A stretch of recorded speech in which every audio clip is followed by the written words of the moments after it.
Salut à tous, ici Jeff Rose. Précédemment, je vous ai parlé de Faith Hill.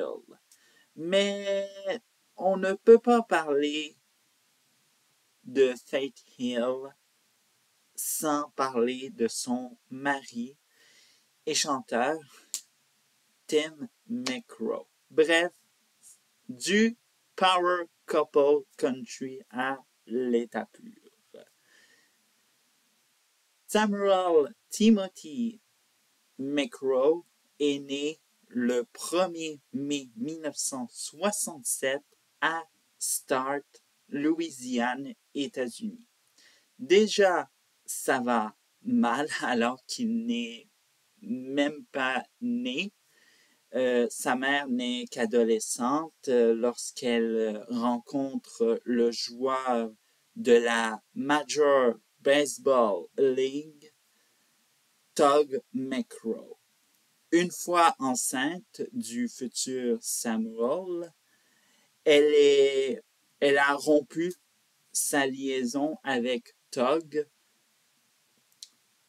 et a été forcée par ses parents de déménager de Jacksonville en Floride à Derry en Louisiane.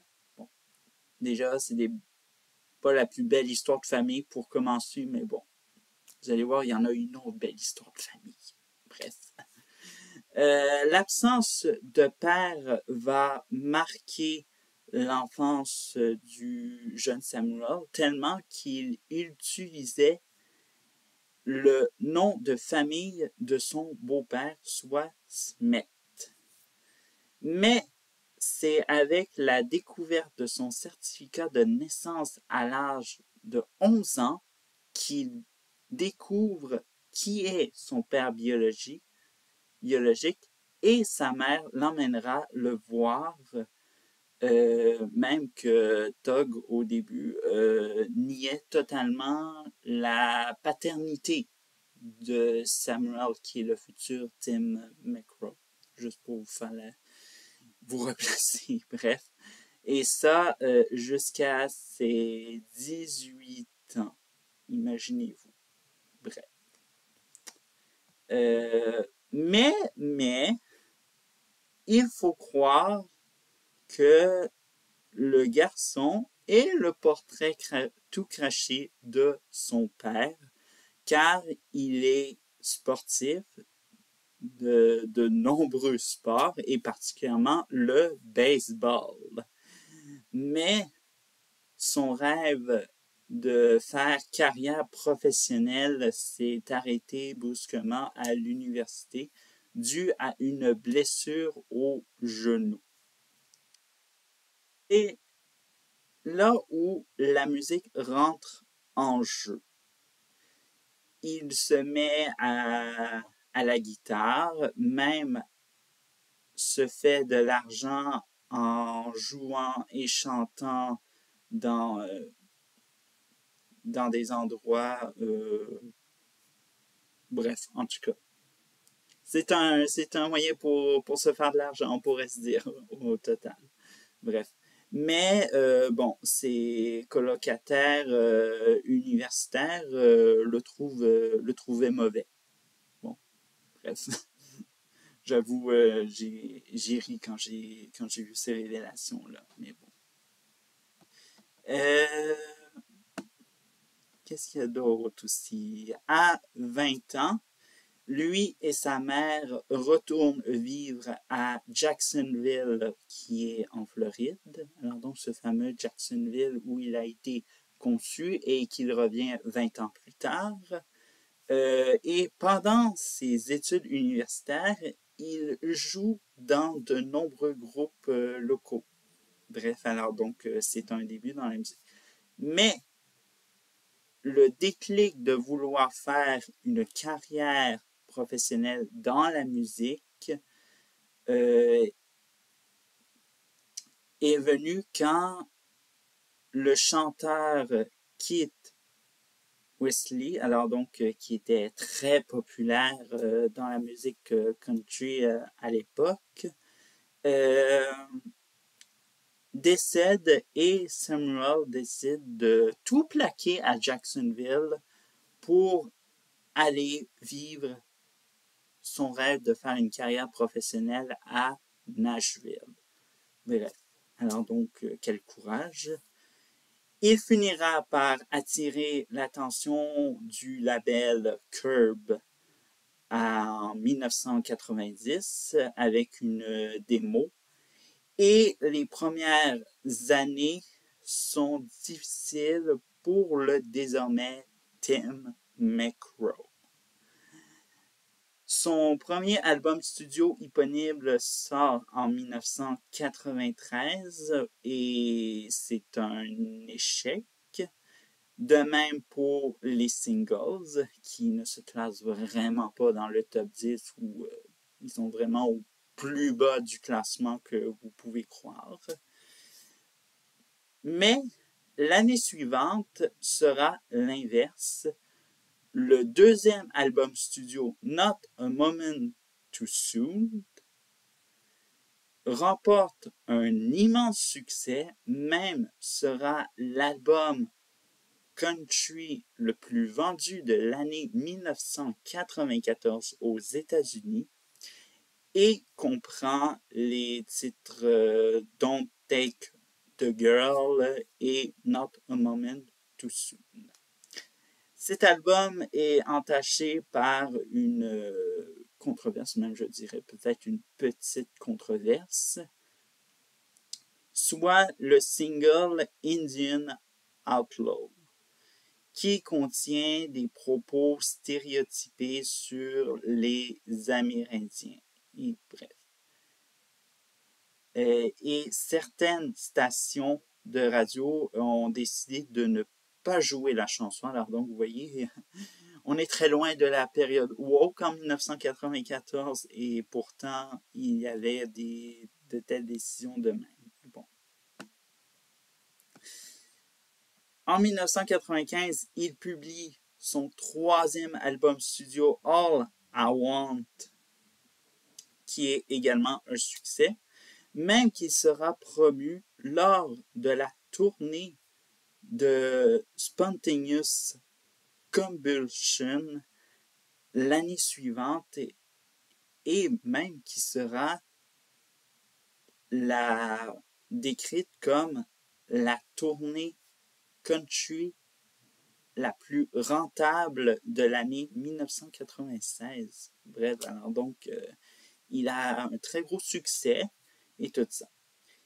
C'est même lors de cette tournée qu'il rencontre celle qui sera sa femme et toujours actuellement, soit la chanteuse Faith Hill. Et elle assurait la première partie de la tournée de ce dernier.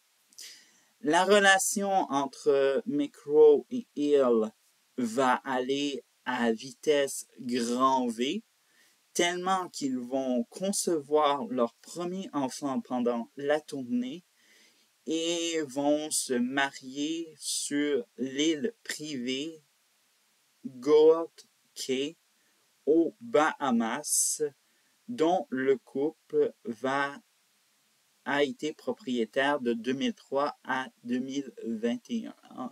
Quand je vous ai dit encore une belle histoire de famille, je parlais de ça. Bref. Alors, si on continue, alors donc, autre que sa carrière de chanteur, Tim McGraw est aussi acteur depuis 1997. Il a joué dans plus de 10 films et 3 séries télévisées. Parmi sa discographie, on retrouve le film très célèbre de Blind Side ou encore, pour francophones, L'éveil d'un champion en 2009, dans lequel il jouait Sean Tuohy, aux côtés de Sandra Bullock. Excusez-moi si ça la ralentit, mais bon, bref. Le nouveau millénaire est marqué par la tournée Soul to Soul avec sa femme, la chanteuse Faith Hill. Et ce sera un succès, mais je dirais peut-être un succès monstre, parce que les deux, non seulement, comme je l'ai dit, un power couple, ça fait des choses incroyables. Ce sera la tournée country la plus rentable de l'année 2000. Le concept Soul to Soul sera répété en 2006, 2012 et 2017. Toujours en 2000, cette fois-ci, on a un côté un peu... ça a très mal allé.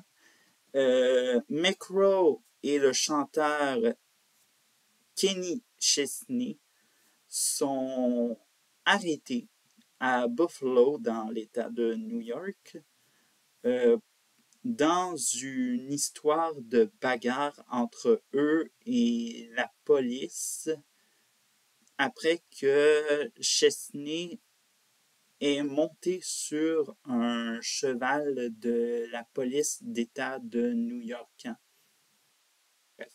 Bon, heureusement, ils sont acquittés l'an suivant et quelques semaines plus tard, lors du George Strait Country Music Festival, Faith Hill va venir le taquiner sur scène déguisé en policière. Inquiétez-vous pas, c'est pas quelque chose de sexuel. Hein. Juste le dire.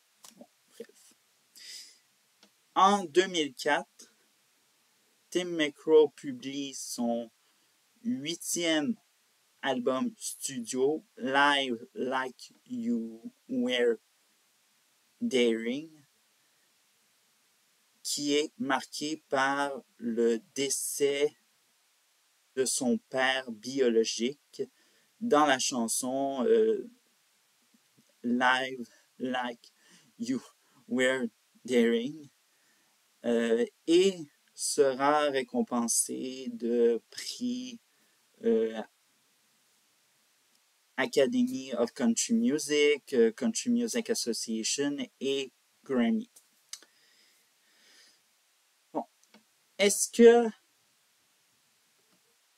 juste pour vous dire, qu'est-ce que 31 ans de carrière en chiffres?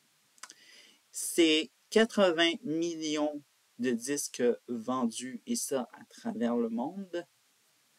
10 albums numéro 1 au Billboard Top Country Albums et 25 chansons numéro 1 au Billboard Hot Country Songs et le Country Airplay. Voilà, c'est ce que j'avais à dire sur Tim McRae. C'était Jeff Rose pour Countrypedia.